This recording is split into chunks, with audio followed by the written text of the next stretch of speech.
കണ്ടാൽ കട്ട്ലേറ്റ് ആണെന്ന് തോന്നുമെങ്കിലും ഇത് ചിക്കൻ നഗറ്റ്സ് ആണ്. ബോൺലെസ് ആയിട്ടുള്ള 4-5 പീസ് ചിക്കൻ എടുക്കുക, 3-4 വെളുത്തുള്ളി, ചുവന്നുള്ളി, ചെറിയൊരു കഷ്ണം ഇഞ്ചി, ഒരു ഹോൾ എഗ്ഗ്, ഒരല്പം മുളക് പൊടിയും ഉപ്പും, പിന്നെ 2 ബ്രെഡ് പീസാക്കിയതും, എന്നിട്ട് നന്നായിട്ട് മിക്സ് ചെയ്തെടുക്കുക.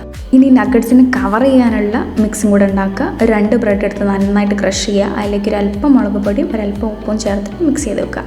പിന്നെ ഒരു ഹോൾ എഗ്ഗ് നന്നായിട്ട് മിക്സ് ചെയ്ത് വെക്കുക. ഇനി സിമ്പിൾ, നമ്മൾ ആദ്യം ഉണ്ടാക്കിയ മിക്സ് ഉണ്ടല്ലോ ചിക്കൻ്റെ, അതെടുത്തിട്ട് ഏതെങ്കിലും ഒരു ഷേപ്പിൽ നമുക്കിഷ്ടമുള്ളൊരു ഷേപ്പിലാക്കുക.